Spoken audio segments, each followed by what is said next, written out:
አባት እንዲያደርጋሉ።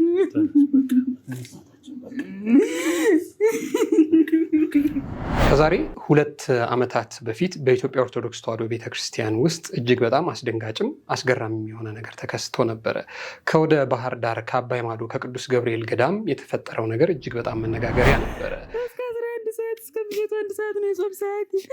አዚ ያደረገ ሰውነት ሊውኝ ስንስን ያል ነገር ተሸክም የዚሁ በኔ ደግሞ አስወርጅ በልኩበት ህግ ቢያሰር አስወርጃል። እማሆይ አመልማል የተባሉ አንዲት መነኩሴ በወቅቱ አባ ክፍለ ማርያም ተብለው በሚጠሩ የደብሩ አስተዳዳሪ ተደፍሬ ወልጃለሁ ብለው ወደ ሚዲያ ብቅ ብለው ነበረ። ይሄ ጉዳይ ብዙ የኢትዮጵያ ኦርቶዶክስ ተዋሕዶ ቤተክርስቲያን ምዕመናንን እጅግ በጣም ብዙ የኢትዮጵያ ኦርቶዶክስ ተዋሕዶ ቤተክርስቲያን ምዕመናንን ያስደነገጠ ጉዳይ ነበር። ምስክር ሁለተኛ እናት ቤተክርስቲያን ተዋርዳብኛል በኔ ሲጠየቅ አላውቅም እኮ ነው ያለ። የኔ አይደለም ማለት አለበት። እኔን አካባቢ አድርጎ ከትሮ አስገድደው ደፍረዋል። አልደፈሩም። በእኔ በኩል አልደፈርኩም፣ አላደረኩም። አስፈቅደውስ አላደረኩም። እንዴት ሊሆን ይችላል? ይህ ጉዳይ እጅግ በጣም ብዙ የኢትዮጵያ ኦርቶዶክስ ተዋሕዶ ቤተክርስቲያን ምዕመናንን ያስደነገጠ ጉዳይ ነበረ። ከማስደንገጥም በላይ ነገርየው ህዝቡን ለሁለት ከፍሎት ነበር። ወዲህ ሴትይቱ እየዋሹ ነው፣ የቤተ ክርስቲያኑትን ስም ሊያጠለሹ ነው በሚሉት መልኩ፣ በሌላ መልኩ ደግሞ አረኛ አባት እንዲማያደርጉም የሚሉም ባሉበት አድርገዋል፣ ተደፍረዋል በሚል 2 ጎራ ተፈጥሮ ትልቅ እሰጥ አገባ ተፈጥሮ ነበረ። ጉዳዩ እጅግ በጣም ሲያከራክር ሲያጨቃጭቅ ሄዶ ቀን ሲመጣ ከዓመታት በኋላ ግን የመጨረሻውን ብይን አግኝቷል። ምንድነው የተፈጠረው ነገር? ነገርየውን ከስር ከመሰረቱ እንድታስታውሱት የተወሰነ ቪዲዮ እናሳያችሁ። መጀመሪያ በእኚህ ሰው ተደፈርኩ ያሉት እናት ይህንን ይመስላሉ። የእሳቸውን ስቃይ እናሳያችሁ። እስከ 11 ሰዓት እስከ ምሽቱ 1 ሰዓት ነው የጾም ሰዓት። አዚ ያደረገ ሰውነት ሊውኝ ስንስን ያል ነገር ተሸክም የዚሁ በኔ ደግሞ አስወርጅ በልኩበት ህግ ቢያሰር አስወርጃል። አላስወርጅም። እንዴት ነው የክርስቶስን ሰማፈርስ? እኔ እኮ አለም በቀብየኖች የነበሩ ለምንድን እንዴት እንሳፈርሳለሁ? ግን እንኳን እንድን ያለኝ አንድም ሳይጠይቀኝ ያለው እስከ ዛሬ ሚዲያ ላይ እንኳን ለቅቄ ይኸው ልጅሽ እንደ ድንግል ማርያም ኃጢአተኝት ልጅሽ የተሰደድኩ አደግሬ ሚዲያ ላይ እንኳን ለቅቄ ወንድሞች ልንሞት ነው እንግዲህ ከእኛ ስጋ ዝምድና ወጥኝ በባር ተጠጊ ሚዲያውን ያየ ያስጠጋሽ ብሎ ነው የሰዱድኝ። ይኸው ዛሬ መጥቻለሁ። እኔ የምለው እናት ቤተክርስቲያን ቤተ መቅደስ አትጥራ የኔው ልግር ለምኜ እበላለሁ። ልጅ ግን ለምንድን ምስክር ሁለተኛ እናት ቤተክርስቲያን ተዋርዳብኛል በኔ ሲጠየቅ አላውቅም እኮ ነው ያለ። የኔ አይደለም ማለት አለበት። እኔን አካባቢ አድርጎ ከትሮ ቤተክርስቲያን ተቀምጦ የሰው ልጅ ሰሙት። እኔ አይደለም ማለት እኮ ጥሩ አይደለም። ልጅን አባቷን ታገኘ ጊርዳኝ አባቴ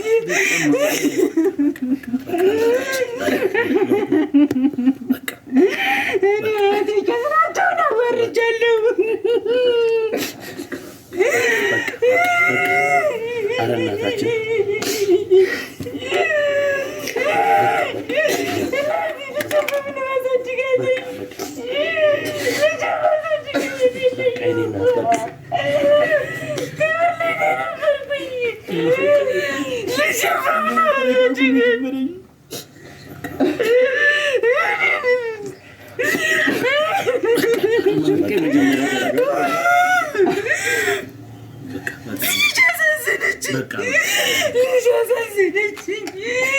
ልትጠፋ ነው፣ ልትታረድብኝ ነው።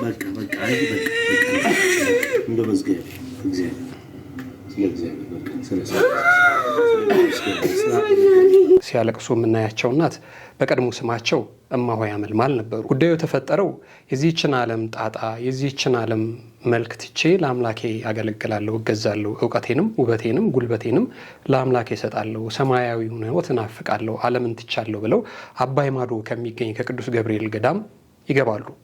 ታዲያ ከዕለታት በአንድ ቀን በደብሩ አስተዳዳሪ ይጠሩና ስለመደፈራቸው ይናገራሉ። ተደፍረው ታዲያ ልጅ ይወልዳሉ። በዚህ ምክንያት እየተሳደድኩ ነው፣ ብከስም ሚዲያ ላይ ብቀርብም የሚሰማኝ የሚያምነኝ አካል አጣሁ ብለው ያሉበትን ሁኔታ ከዓመታት በፊት የተናገሩበት ቪዲዮ ነበረ። ይህ ጉዳይ ታዲያ በወቅቱ የኢትዮጵያ ኦርቶዶክስ ተዋሕዶ ቤተክርስቲያን ምዕመናንን እጅግ በጣም ያስደነገጠ ልባቸውንም ለሁለት የከፈለ ጉዳይ ነው። ወዲህ እኚህ እናት የእውነት ነው ተደፍረዋል፣ በደል ደርሶባቸዋል፣ ቤተ ክርስቲያኒቱ ቤቷን ልትመረምር ይገባል። ወዲያ ደግሞ አይ ስም ማጠልሸት ነው፣ ግለሰቡም እንዲያደርጉም ትልቅ የገዳም አስተዳዳሪ ሆነው የተባሉት ሰው እንዴት እንዲያደርጋሉ በሚል ትልቅ መከራከሪያ ርዕሰ ጉዳይ ተፈጥሮ ነበረ። የኚህ እናት እንዲህ ባለ ሁኔታ ውስጥ ማሳለፍ ግን የብዙዎችን ልብ የሰበረ ጉዳይ ነበር። ታዲያ ይሄ ጉዳይ ሄዶ ዓመታት ከፈጀ ክርክር፣ ጭቅጭቅ፣ ውጣ ውረድ በኋላ መጨረሻ ላይ እውነቱ ሊታወቅ ችሏል። ይህንን ጉዳይ በተመለከተ ሚዲያ ላይ ቀርበው የአባይ ማዶ የቅዱስ ገብርኤል ገዳም አስተዳዳሪ የሆኑት እግረኛው ሚዲያም ላይ ቀርበው ጉዳዩን በተመለከተ ለቀረበላቸው ጥያቄ የሰጡት መልስ አለ። የተባለውን ነገር እኔ አላውቅም፣ አልደፈርኩም፣ ሴትዮዋም ቤቴን አታውቀውም ሲሉ እንዲህ ብለው መልስ ሰጥተው ነበረ። ልጅ በእኔ በኩል የተባለው ነገር ውሸት ነው። በወጣው ቪዲዮ ያየሁትን ታሪክ እማሆይ ሐመልማል የገለጸችው ነው የምደግመው። ማታ ሰዓት ነው ከሆነ ዲያቆን ልጅ ጋር ወደ ቤቴ ነው ያሉኝ። በኋላ እሱን ሂድ አሉት። ብቻዬን ቀረው። በኋላ እሳቸው በቲሸርት ብቻ አጠገቤ ራቁታቸውን መለመናቸውን ቁመዋል። እናም ከዛ በኋላ የሆንኩትን አላውቅም፣ ተደፈርኩ ነው።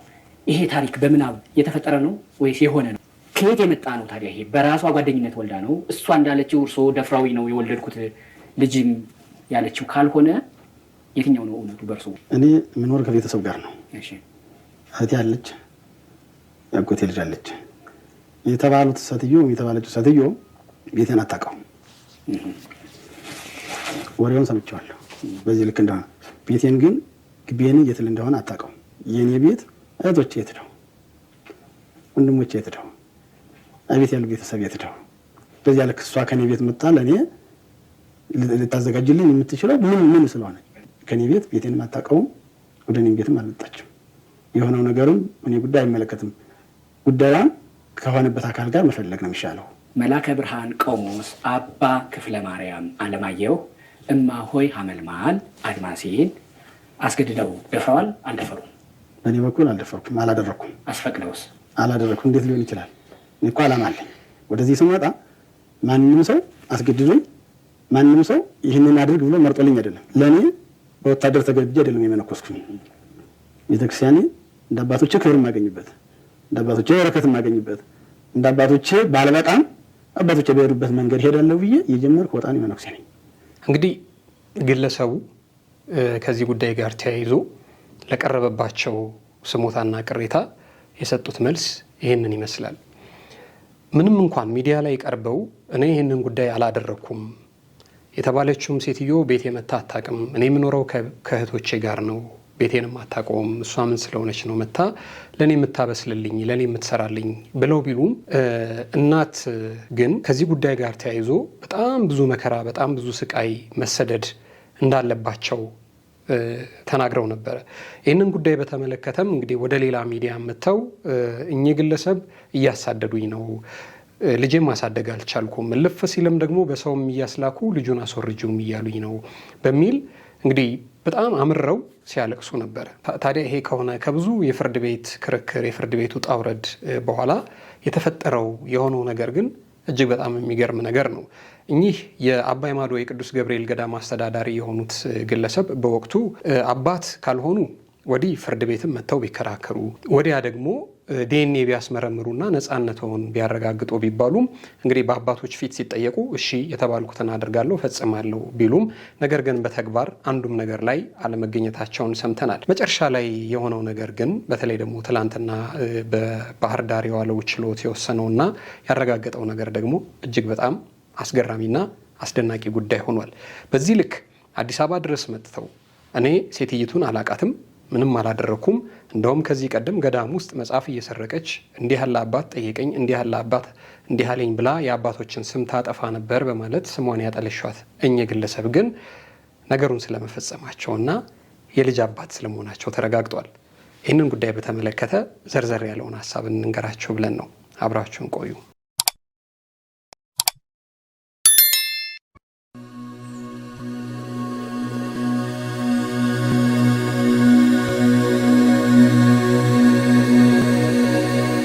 በመግቢያችን ላይ እንደነገርናችሁ ታሪክ እማሆይ አመልማልን አስገድደው ደፍረዋል የተባሉት መነኩሴ ጉዳይ እጅጉን በጣም አነጋጋሪም አስገራሚም ጉዳይ ሆኗል። በሚዲያ ቀርበው ሁለቱም ግለሰቦች የተፈጠረውን ሁኔታ ከዚህ ቀደም የገለጹ ሲሆን እማሆይ አመልማል በመነኩሴው ተደፍሬ ነው ልጅ የወለድኩት ማለታቸውን ተከትሎ በጉዳዩ ላይ ስማቸው ተጠቅሶ የነበሩት በቀድሞ ስማቸው አባ ክፍለ ማርያም ተብለው የሚጠሩት አቶ ክፍለ ማርያም በተመሳሳይ ሚዲያ ላይ ቀርበው እኔ እንዲህ ያለ ነውር አልፈጸምኩም፣ እኔ የምኖረው ከቤተሰቦቼ ጋር ነው፣ ከእህቶቼ ጋር ነው፣ እሷ ጭራሽ ቤቴንም ጓዳይንም ጎድጓዳውንም አታውቀውም፣ እርሷ ምን ስለሆነች ነው ለእኔን መታ የምታበስልልኝ? በየትኛውስ አጋጣሚ ነው እርሷን የምደፍረው? ወዳም ፈቅዳም ወድጄም ፈቅጄም አስገድጄም ያደረግኩት ነገር የለም ሲሉ ተናግረዋል። ነገር ግን ግለሰቡ በተበዳይ እናት የቀረበባቸውን ጥያቄና ክስ ነፃ ለማውጣት ይረዳቸው ዘንድ በፍትህ ፊትና በቤተ ክርስቲያኒቷ የበላይ ኃላፊዎች ዘንድ ቀርበው ሲጠየቁ የዲኤንኤ ምርመራ ለማድረግ ፈቃደኛ መሆናቸውን ሲጠየቁ ፈቃደኛ ነኝ ያሉ ቢሆንም ግን በአካል ተገኝተው ለምርመራ አስፈላጊውን ነገር እንዲያደርጉ ሲጠየቁ ግን አሻፈረኝ በማለት አድራሻቸውን ሲያጠፉ ተስተውለዋል። በወቅቱ እማሆይ አመልማል ጉዳዩን ወደ ፍርድ ቤት የወሰዱት ቢሆንም ተከሳሽ አቶ ክፍለ ማርያም በፍርድ ቤት በቀጠሮ ባለመገኘታቸው ምክንያት ጉዳዩ እየተንዛዛ መሰንበቱ ይታወቃል። ግለሰቡ በወቅቱ የዲኤንኤ ምርመራ አስመርምሮ ራስን ነፃ ከማውጣትም ሆነ ፍርድ ቤት ቀርቦ በፍርድ ለመዳኘት ካለመሞከራቸው በመለስ እጅግ በሚያሳዝን ሁኔታ ራሳቸው በፈጠሩት ችግር የሚሰቃዩትን እማሆይ አመልማልን ተገደው ከወለዳት ልጃቸው ጋር በችግር በሰቆቃ ውስጥ እንዲኖሩ ከማድረግም በመለስ የእንገልሻለን ዛቻና ማስፈራሪያ የደረሰባቸው ኑሯቸው የድመትና የአይጥ ሆኖ እንደሰነበተባቸው በብዙ ሚዲያ ቀርበው በሲቃ እያለቀሱ ሲናገሩ ተሰምተዋል። እስከ 11 ሰዓት እስከ ምሽቱ 1 ሰዓት ነው የጾም ሰዓት። አዚ ያደረገ ሰውነት ሊውኝ ስንስን ያለ ነገር ተሸክም የዚሁ በኔ ደግሞ አስወርጅ በልኩበት ህግ ቢያሰር አስወርጃል። ዓለም በቃኝ የልጅነት ጉልበቴን፣ እውቀቴን፣ ውበቴን ሁሉንም ነገሬ ለአምላኬ ሰጥቼ ዘመኔን ሙሉ እርሱን ሳገለግል የእርሱ ባሪያ ሆኜ እኖራለሁ ብለው ያሰቡትን እናት በዛ በቅዱስ ስፍራ እንዲያ ባለ መልኩ ያረከሱት እኚህን ግለሰብ በተመለከተ የቅዱስ ሲኖዶሱ ውሳኔ ያሳልፏል። ግለሰቡ ከፈጸሙት እንዲህ ያለ ነውር ጎን ለጎንም በባህር ዳር ቅዱስ ገብርኤል ገዳም ዙሪያ እጅግ ብዙ የማጭበርበር ስራም ይሰሩ እንደነበር ከመታወቁ ጋር ተያይዞ ውሳኔ ተላልፎባቸዋል። የኢትዮጵያ ኦርቶዶክስ ተዋሕዶ ቤተክርስቲያን ቅዱስ ሲኖዶስ በ2018 ዓ.ም የግንቦት ወር ጉባኤው በቤተክርስቲያኒቷ መዋቅርና ንብረት ላይ ከፍተኛ በደልና ማጭበርበር ሲፈጽሙ በነበሩ ግለሰቦች ላይ አስተማሪና ጠንካራ ውሳኔዎችን አሳልፏል። በተለይም ደግሞ በባህር ዳር ሀገረ ስብከት በታላቁ የቅዱስ ገብርኤል ገዳም ስም ሲነግዱ የነበሩት ሰዎችንና ጉዳዮቻቸውን አስመልክቶ የወጡ መረጃዎችን እንደሚከተሉት ጉዳዩን ያብራራሉ። አንደኛ፣ የአቶ ክፍለ ማርያም በቀድሞ ስማቸው አባ ክፍለ ማርያምን በተመለከተ የክህነት መፍረስና ወቅታዊ ሁኔታ ቀደም ሲል በባህር ዳር ቅዱስ ገብርኤል ገዳም በአስተዳዳሪነት ተመድበው የነበሩት አቶ ክፍለ ማርያም ከገዳሙ አስተዳዳሪነት ከተነሱ በኋላ በገንዘብ በጉልበት ተደግፈው እስከ ጠቅላይ ቤተ ክህነት በመሄድ ይግባኝ ለማለትና ድጋሚ ስልጣን ለመያዝ ጥረት ሲያደርጉ ቆይተው ነበር።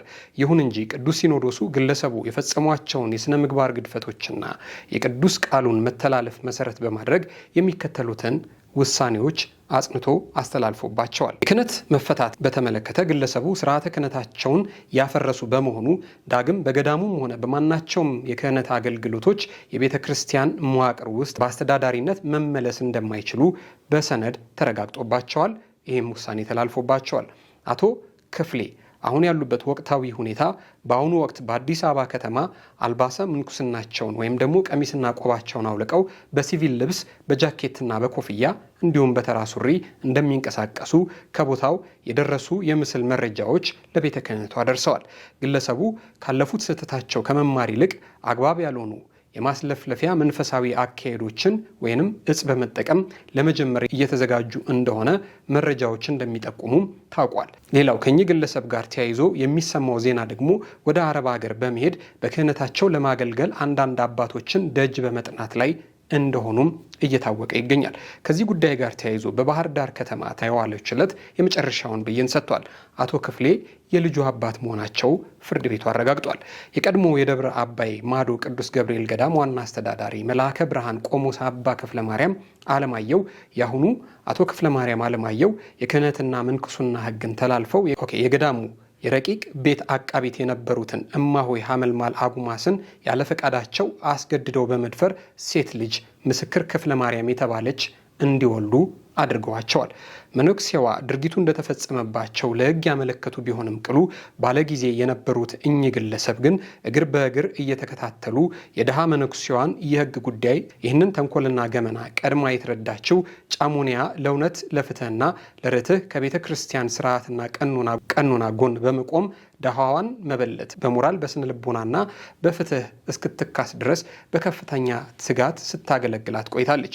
በወቅቱ በመጀመሪያ ጊዜ መነኩሴዋን በቪዲዮ ኢንተርቪው በማድረግ በክፍል እየለቀቅን ለህዝብ ክርስቲያኑ ከፍተኛ ግንዛቤ ስንፈጥር ቆይተናል መረጃ ያወጡት አካላት እየጠቀሱ ይገኛሉ።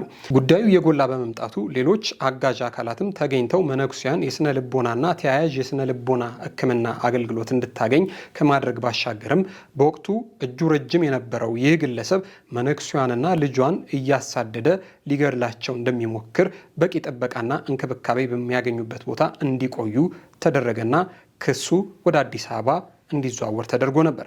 ክሱ በምኖርበት አካባቢ በባህር ዳር ልከሰስ ሲገባኝ ለምን ወደ አዲስ አበባ ሄዶ ተከሰስኩ በሚል 2 ጠበቆች ቀጥረው ግለሰቡ በከፍተኛ ሁኔታ ከዚህ በኋላ ነበር ጉዳዩ የባህር ዳር እና አካባቢው ህዝበ ክርስቲያን አጀንዳ የሆነ መምጣቱን ተከትሎ በባህር ዳር ከተማ የአባይ ማዶ ቅዱስ ገብርኤል ቤተክርስቲያን ተቆርቋሪ እውነተኛ ክርስቲያኖች ነገሮችን አመቻችተውና አደራጅተው ክሱ ከአዲስ አበባ ወደ ባህር ዳር ከተማ ወረዳ ፍርድ ቤት እንዲቀየር ያደረጉት። ክሱ እንደቀረበ ክሱን የሚይዝ ዳኛ በመጥፋቱ ከፍተኛ መገፋፋት፣ መጓተትና መደናገጥ ፈጥሮ የነበረ ቢሆንም በጉዳዩ ላይ የባህር ዳር ሀገረ ስብከት አምኖበት መግባባቱንና ክፍሌን ከአስተዳዳሪነትና ከስልጣነ ክህነት በጊዜያዊነት ማገዱን ተከትሎ ሰውየው የገንዘብ ምንጩ የተዘጋበት በመሆኑ ፍርድ ቤቱ ሁለቱንም አካላት ሲያከራክር ቆይቶ ግንቦት 26 ቀን 2018 ዓ.ም በዋለው ችሎት አቶ ክፍለ ማርያም አለማየሁ የህፃን ምስክር ክፍለ ማርያም ወላጅ አባት መሆኑ በሕግ ተረጋግጦ ማሳደጊያ በወር 5,000 ብር እንዲከፍልና ልጁን እንዲያሳድግ ተወስኖበታል። ይሄ ነው እንግዲህ የፍርድ ቤቱ የመጨረሻ ብያኔ። የምንሰማ የምናየው ነገር አጃይብ ነው መቼም። እንግዲህ እኚህ ግለሰብ ሚዲያ ላይ መጥተው አልደፈርኩም አላደረኩም ሲሉ ቆይተዋል። በጣም የትልቅ ገዳም አስተዳዳሪ ነበሩ። ያው ስልጣነ ክህነታቸውና ቤተክርስቲያን የሰጠቻቸው ስልጣን በሙሉ ተነስቶባቸዋል። አሁን አቶ ነው የሚባሉት። መንገድም ላይ የሚያገኛቸው ሰው አንተም ብሎ ሊጠራቸው ይችላል። እኛኛውን መነኩሴ ሳይወዱ በግዳቸው የምንኩስና ህይወታቸውን ቀምተዋቸው እንግዲህ እሳቸውም እንግዲህ ዝም ብሎ እናት ወይዘሮ ወይ ወይዘሪት ሆነዋል። ግን ነገሩ እጅግ በጣም የሚያስገርም ነው። ሰሞኑን ከቤተ ክርስቲያን ጋር ተያይዞ ኦርቶዶክስ ቤተ እምነትም ውስጥ ፕሮቴስታንትም ውስጥ ተያይዞ ያነሳናቸው ጉዳዮች ነበሩ። ቤተ ክርስቲያን ስር ያሉ ሰዎችን እና ደግሞ ስራዎቻቸውን በተመለከተ በተለያዩ ክፍሎች የሰራናቸው ፕሮግራሞች ነበሩ። ከዚህ ጉዳይ ጋር ተያይዞ የአንድን ቤተ እምነት መልክ ማጠልሸት ነው ብላቸው ደግሞ ሀሳብ አስተያየት የሰጣችሁን ሰዎች አላችሁ። ዛሬም ነገም ደጋግመን የምንናገረውና የምናነሳው ጉዳይ የግለሰቦችን ስራና የስራቸውን ውጤት ስናነሳ ነገሩን ወስዶ ከቤተ ክርስቲያን ጋር ማላተም ተገቢ አይደለም። እንደዚህ ቤተ ክርስቲያን ውስጥ ተሰግስገው የየትኛውንም ቤተ እምነት ስም የሚያጠፉትን ሰዎች ተግባርና ተልካሻ ባህሪ ግን አውጥቶ ለሚዲያ በማቅረብ መካከል ለምንድን ነው የሃይማኖት ስም የምታጠፉት ባትሉን ደስ ይለናል። ምክንያቱም እንደዚህ ያሉ የበግ ለምድ የለበሱ ተኩላዎች በስራቸው ተነቅለው እንዲወጡ ካልተደረጉ ምዕመኑንም ወዳልተፈለገ ነገር ነው የሚመሩት። እንግዲህ በእኚህ ግለሰብና አሁኑ ግለሰብና በእማሆይ ሐመልማል ምክንያት ስንቱ ኦርቶዶክስ ነበር ሲፈተን የነበረው፣ ስንቱ የቤተ ክርስቲያን ልጅ ነበረ በጣም ሲጨነቅ ሲጠበብ የነበረው። የዋ ሊደር እንጂ እውነት ቦታዋንም አትስትም ትቀጥን ይሆናል እንጂ ጭራሽ አትበጠስም ይባላል እና ዛሬ እዚህ ደረጃ ላይ ተደርሷል። የፍርድ ቤቱን የክስ ቻርጅ ብናነብላችሁ እኚህ ግለሰብ ያላደረጉት ያልሞከሩት ያልሰሩት ነገር የለም። በጣም ብዙ ነገር ሞክረዋል ይህንን ጉዳይ አድበስብሶ ባላቸው ስልጣን ላይ ለመቀጠል። የሆነ ሆኖ ግን መጨረሻ ላይ እንግዲህ ፍርድ ቤቱ ብይን ሰጥቷል። ይህንን ጉዳይ እንንገራችሁ ብለን ነው ዛሬ የመጣ ነው። ለዛሬ የነበረን መሰናዶ ይህንን ይመስል ነበረ። እስከ ፕሮግራማችን ፍጻሜ ድረስ አብራችሁን ስለቆያችሁ እጅግ በጣም ከልብ አድርገን ነው የምናመሰግነው። በዚህ አጋጣሚ ጊዜ ሚዲያን ሰብስክራይብ ሳታደርጉ የምትመለከቱን ካላችሁ አንድ ጊዜ ሼር፣ ላይክ፣ ሰብስክራይብ፣ ኮሜንት እያደረጋችሁ ወደ 100,000 የምናደርገውን ሩጫ እንድትደግፉን ከወዲሁ በትህትና እንጠይቃለን። ስለተከታተላችሁን እጅግ በጣም ከልብ አድርገን ነው የምናመሰግነው። ሁሌ እንደምንለው ሁሌ እንደምንመኝላችሁ በያላችሁበት የዓለም ጫፍ በያላችሁበት የሀገር ጥግ ሁሉ ክፉ ሳይነካችሁ ደግ ሳያልፋችሁ ትከርሙ ዘንድ ወደድን። ክበሩልን።